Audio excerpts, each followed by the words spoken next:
Salutare!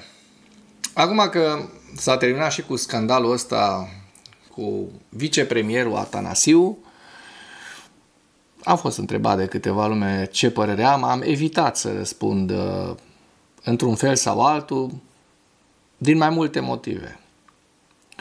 Și primul a fost acela că am sperat că acest Dragoș Anastasiu să facă reformă în sectorul bugetar. Acum, că s-a terminat toată povestea și știm toate detaliile, sau avem mult mai multe detalii decât am avut la început, consider că trebuie spuse trei lucruri esențiale. Primul, cred că autoritățile statului nu au făcut o verificare suficientă când a fost numit acesta ca vicepremier și cred că a fost o greșeală numirea lui de către Bolojan.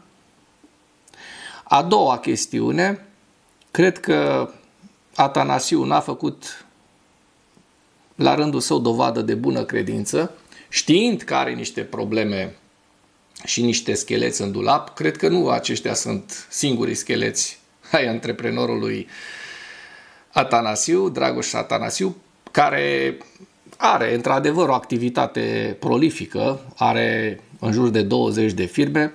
Am dat așa un ochi ieri pe firmele lui Atanasiu și pe situația economică, financiară a firmelor lui. Am văzut că într-adevăr în ultimii ani au tot căzut ca cifră de afaceri, ceea ce înseamnă că și-a restrâns foarte mult activitatea și asta e treaba fiecărui antreprenor din diferite motive.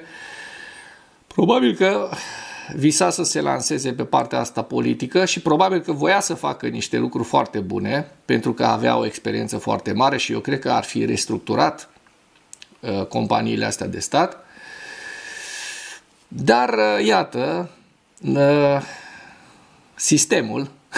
sistemul paralel, așa cum acum sunt îndreptățiți să spună cei de la Realitatea, care, by the way, au pus niște întrebări la un moment dat ridicole domnului Atanasiu, ei și ipocrite, bineînțeles, pentru că ei sunt cei mai mari platnici și cei mai rău platnici, da?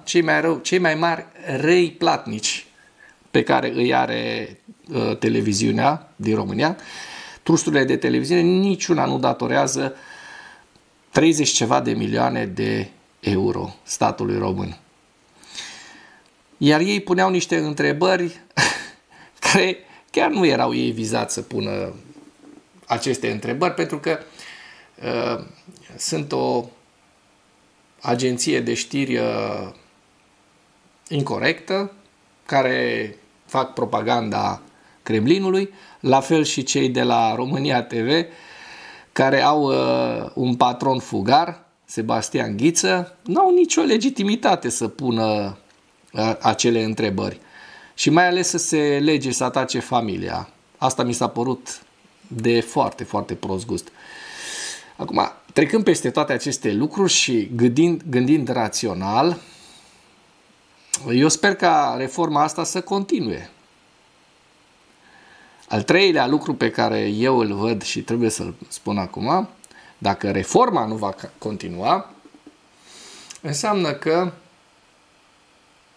l-au agățat cu ceva și pe Bolojan, pentru că mie mi se pare foarte la mintea cocoșului cum l-au lucrat pe Atanasiu, l-au lăsat știind că deci sistemul, adică serviciile, DNA-ul, parchetele, hai să fim serioși, că oamenii ăștia cu asta se ocupă. Când au văzut că vrea să se atingă de privilegiile și de sinecurile lor, tati, nu poți. Hai să-ți scoatem un schelet din dulap. Și i-au scos scheletul din dulap. Ăsta a fost motivul. De ce n-au ieșit toate aceste lucruri înainte despre Atanasiu? Simplu. Pentru că Atanasiu nu deranja la momentul respectiv. Când a început să deranjeze, păi Atanasiule, ia stai că nu vii tu să ne dai nouă toate salariile și toate sinecurile noastre de zeci de mii de euro, nu? Și pensiile speciale și toată reforma. Nu te lăsăm. Acum, dacă nici Bolojan nu va face reformă, deci vom rămâne la pachetul ăsta și un pic o va îndulci cu 2-3 pachete, înseamnă că și Bolojan a fost agățat cu ceva. Îl au cu ceva la mână. Acum vom ști noi cât de corect și de cinstit este domnul Bolojan, pentru că dacă va face reformă, vom vedea dacă vor ieși la suprafață scheleți. Dacă nu va face reformă, înseamnă că este șantajat și că nu este el chiar atât de mare politician cum crede lumea, dar eu am încredere că va face reformă și sper să facă reformă și să nu-l agațe cu nimic. Dar am niște dubii.